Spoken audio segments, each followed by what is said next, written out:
ہم سب فرح آپی سے بہت پیار کرتے تھے، ان کو بڑی بہن سمجھتے تھے۔ امی ابو نے بھی کبھی نہ بتایا کہ وہ ہماری سگی بہن نہیں ہیں بلکہ چچا زاد ہیں۔ البتہ کبھی کبھار رشتہ داروں کی زبانی یہ بات سننے میں آتی کہ فرح کی ماں کے وفات کے بعد اس کے والد نے ننھی منھی بیٹی میرے والدین کو سونپ دی تھی، کیونکہ انہیں بیرون ملک جانا تھا۔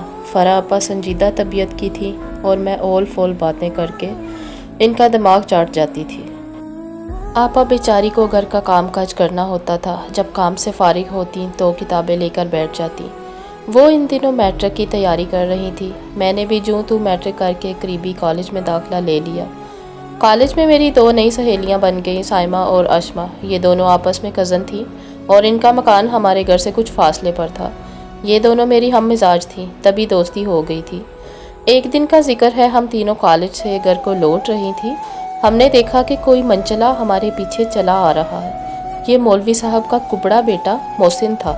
وہ سیدھا سادہ سا لڑکا تھا، جانے آج کیسے اس جیونٹی کے پر نکل آئے تھے جو اس کو لڑکیوں کے پیچھے آنے کی سوجی تھی۔ اس روز تو ہم تینوں ہنستی ہوئی راستہ طے کرتی اپنے اپنے گھروں کو چلی گئی، لیکن دوسرے دن بھی چھٹی کے بعد محسن کو کھڑا پایا تو تشویش ہوئی۔ اس کوتا قد کبڑے کا بلا یہاں کیا کام؟ سائمہ نے کہا کہ اپنے کسی رشتہ دار کو لینے آیا ہوگا، اس کی رشتہ دار تو تم ہو۔ آئمہ نے کہا اور ہم تینوں ہنس پڑی۔ اس نے جو ہمیں اپنی جانب دیکھ کر ہنستا پایا تو بیچارہ غلط فہمی کا شکار ہوا، سمجھا ہم اسے ہنس ہنس کر خوش آمدید کہہ رہی ہیں۔ ہم تینوں کالج سے نکلی اور اپنی راہ ہو لی۔ ذرا آگے چلی، سڑک پار کرتے وقت احساس ہوا کوئی اور بھی ہمارے پیچھے سڑک پر آ رہا ہے۔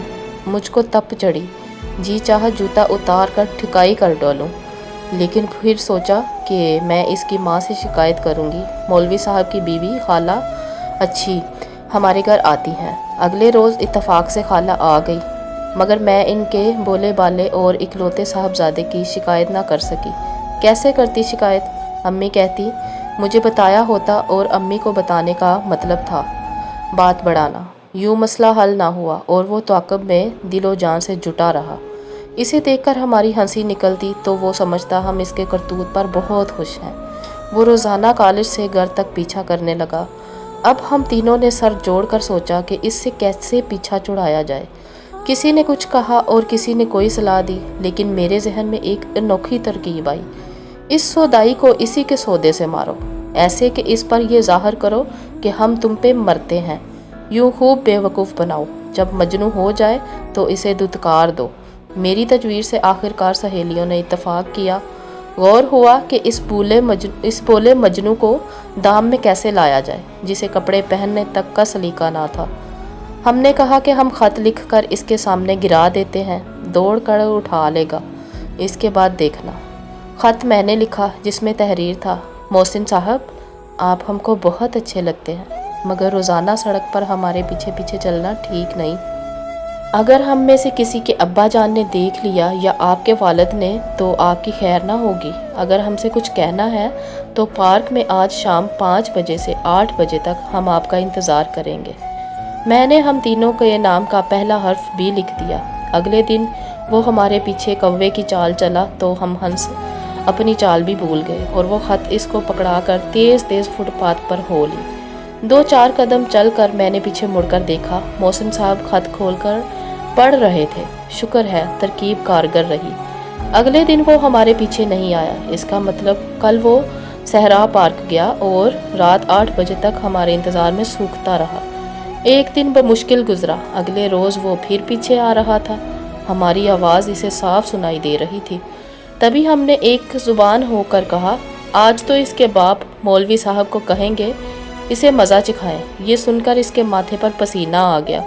تبھی تیز تیز قدم اٹھاتا وہ بھاگ کھڑا ہوا۔ شام کو میں فون کے پاس بیٹھی تھی کہ گھنٹی بجی۔ میں نے فون اٹھایا، اجنبی لڑکے کی آواز تھی۔ پوچھا، مسٹر کس سے بات کرنی ہے آپ سے؟ دیکھیے میرے والد صاحب سے شکایت مت کیجیے گا ورنہ برا ہوگا۔ میں سمجھ گئی یہ محسن ہے۔ ٹھیک ہے نہیں کریں گے شکایت، لیکن آئندہ ہمارے پیچھے مت آنا۔ کیا کروں پھر؟ میں آپ سے یعنی صرف آپ سے باتیں کرنا چاہتا ہوں۔ تو پھر کر لیا کریں باتیں۔ مجھ کو شرارت سوجی، مگر شرط یہ ہے کہ آپ ہمارے پیچھے نہیں آئیں گے۔ اچھا میں نہیں آؤں گا، لیکن آپ مجھ کو یہ بتائیے آپ کو کس نام سے بلاؤں؟ میں نے سوچتے ہوئے کہا، فرح کہہ کر بلائیے گا۔ ایسا میں نے اس لیے کہا تھا کہ اگر فرح کے نام سے کرے گا تو آپا اس کی خوب خبر لیں گی۔ آپا سنجیدہ مزاج تھی، وہ ایسے کال کرنے والوں سے نمٹنا خوب جانتی تھی۔ اگلے دن فون کی گھنٹی بجی، اتفاق کہ میں ہی فون کے قریب تھی۔ ریسیور اٹھایا، محسن صاحب تھے۔ پوچھ، فرح ہو؟ میں نے جواب دیا، جی ہاں محسن ہوں میں۔ پہچانا؟ کہو کیا بات ہے؟ بات تو کوئی نہیں، بس ایسے ہی بات کرنی ہے، آپ مجھے اچھی لگتی ہیں۔ اچھا شکریہ، یہ کہہ کر میں نے ریسیور رکھ دیا۔ اب روز فون آنے لگا۔ عصر کی نماز کے وقت آپی باورچی خانے ہوتی، امی نماز پڑھ رہی ہوتی، تبھی گھنٹی بجتی۔ میں فون اٹھاتی، محسن صاحب ایک دو اونٹ پٹانگ باتیں کرتے اور فون رکھ دیتے۔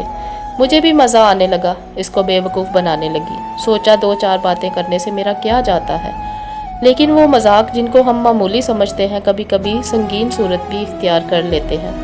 خبر ہوتی کہ جو مذاق میں محسن سے کر رہی ہوں وہ اس قدر سنگین ہو جائے گا کہ اس کی جان چلی جائے گی تو ہرگز نہ کرتی۔ انہی دنوں آپا فرح کی شادی کی تاریخ ٹھہرائی گئی تو مولوی صاحب کے گھر بھی شادی کا کارڈ بھجوا دیا گیا۔ میرے تو وہم و گمان میں بھی نہیں تھا کہ شادی کے کارڈ پر فرح کا نام دیکھ کر محسن کی سٹی گم ہو جائے گی۔ وہ یہی سمجھا کہ میری شادی ہو رہی ہے۔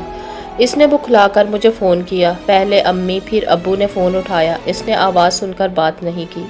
میں سمجھ رہی تھی کہ یہ محسن ہے۔ خیر مجھے بالآخر فون اٹھانے کا موقع مل گیا۔ وہ آواز پہچان کر بولا، فرح یہ سب کیا ہے؟ تم نے تو کہا تھا مجھ سے شادی کرو گی اور اب تمہاری شادی کے کارڈ تک چھپ گئے ہیں۔ میں مجبور ہوں محسن، میں نے بن کر کہا۔ ماں باپ کی یہی مرضی ہے، بغاوت بھی نہیں کر سکتی۔ یہ کہہ کر فون رکھ دیا۔ اس کی آواز روحان سی تھی۔ مجھے اس کی حالت کا اندازہ تھا۔ فون کی گھنٹیاں بجتی رہتی تھی اور میں جان کر نہیں اٹھاتی تھی۔ جب اس بیچارے سے کچھ نہ بن پڑا تو ایک رکا لکھا اور میرے بھتیجے کے ہاتھ بھیج دیا کہ جا کر اپنی دلہن پھپھو کو دے آؤ۔ فرح اب بھی مائیوں بیٹھی ہوئی تھی۔ منو تو معصوم تھا، اس نے رکا ابو کے سامنے ہی لا کر آپی کو تھما دیا اور کہا، پھپھو یہ سامنے والے محسن انکل نے آپ کو بھجوایا ہے۔ جب آپی نے خط کھولا تو ان کا رنگ اڑ گیا۔ کیا بات ہے بیٹی؟ والد نے پوچھا اور رکا آپی سے لے کر پڑا تو ان کا چہرہ متغیر ہو گیا۔ انہوں نے پوچھا، یہ کیا معاملہ ہے؟ اللہ پاک کی قسم مجھے نہیں پتا کہ کس کا خط ہے، یہ کہہ کر وہ رونے لگی۔ ابو نے خط پڑھ کر امی کو دیا اور امی نے مجھے دیا۔ بولی، رابو پڑھ کر سنا، کیا لکھا ہے؟ لکھا تھا، جان سے پیاری فرح، تم تو کہا کرتی تھی کہ شادی تم ہی سے کروں گی ورنہ زہر کھا کر مر جاؤں گی، اور اب کسی اور کی ہونے جا رہی ہو۔ مجھے کہتی تھی بے وفائی نہ کرنا، اور اب خود بے وفائی کر رہی ہو۔ سچ کہتا ہوں فرح، اگر تم کسی اور کی ڈولی میں بیٹھی میں جان دے دوں گا۔ تمہارا محسن۔ امی نے خط سنا، ماتھے پر ہاتھ مار کر بولی، ارے فری تو بڑی چھپی رستم نکلی، کیا میں نے تجھے اسی دن کے لیے پالا تھا؟ وہ رونے لگی، آپی بھی رونے لگی۔ دونوں کو روتا دیکھ کر میرا دل کٹ گیا۔ ابو آپی کو کھا جانے والی نظروں سے گور رہے تھے۔ ادھر آپی کا بس نہیں چلتا تھا کہ زمین پھٹے اور وہ اس میں سما جائے۔ شادی کے گھر میں ماتم کدہ کی سی فضا ہو گئی۔ مجھ کو اور کچھ نہ سوچا تو جٹ مولوی صاحب کے گھر چلی گئی اور خالہ اچھی کے سامنے رونا شروع کر دیا۔ مولوی صاحب بھی گھر پر تھے۔ پوچھنے لگے، بیٹی کیا ہوا؟ کیوں رو رہی ہو؟ میں نے محسن کا خط آگے کر دیا اور روتی اور محسن کو بد دعائیں دیتی واپس گھر لوٹ آئی۔ 1 گھنٹے بعد فون کی گھنٹی بجی۔ سمجھ گئی یہ محسن ہی ہوگا۔ ابو باہر چلے گئے تھے۔ میں نے دوڑ کر فون اٹھا لیا۔ میرا اندازہ درست تھا، یہ محسن ہی تھا۔ اس سے پہلے کہ وہ کوئی بات کرتا میں نے اسے سنانی شروع کر دی کہ خدا کا خوف نہیں ہے تم کو؟ اگر اپنے عشق میں سچے ہو تو جاؤ ڈوب مرو۔ تم تو کہتے تھے کہ اگر تم نے بے وفائی کی تو جان دے دوں گا، تو اب دے دو نا جان۔ یہ کہہ کر میں نے فون رکھ دیا۔ مجھے اصل میں غصہ اس بات کا تھا کہ محسن نے خط لکھ کر کیوں منو کو دیا کہ آپی کی امی ابو کے سامنے اتنی سبکی ہو گئی، وہ بھی ایسے وقت جب ان کی رخصتی ہونے والی تھی۔ تمام عرصہ انہوں نے یہاں سے پیار اور عزت پائی اور اب وداع ہوتے وقت وہ میرے والدین کی بے رخی کا دکھ دامن میں سمیٹ کر جا رہی تھی۔ وہ کونے میں بیٹھی مسلسل رو رہی تھی اور میں چور بنی ان کو دلاسا بھی دے نہ پا رہی تھی۔ اپنا جرم کیسے قبولتی؟ ابو جو میری شامت لاتے اس کا کیا احوال لکھوں؟ آپ کو تو انہوں نے محض بے رخی سے دیکھا تو ان کا یہ حال ہو گیا تھا۔ وہ اپنی اس یتیم بھتیجی سے بہت پیار کرتے تھے، جس کو پیدائش کے فوراً بعد پیار سے پالا تھا۔ رخصتی کی وجہ سے میں نے زبان سے ایک لفظ بھی نہیں نکالا۔ سوچا جو ہونا تھا ہو چکا۔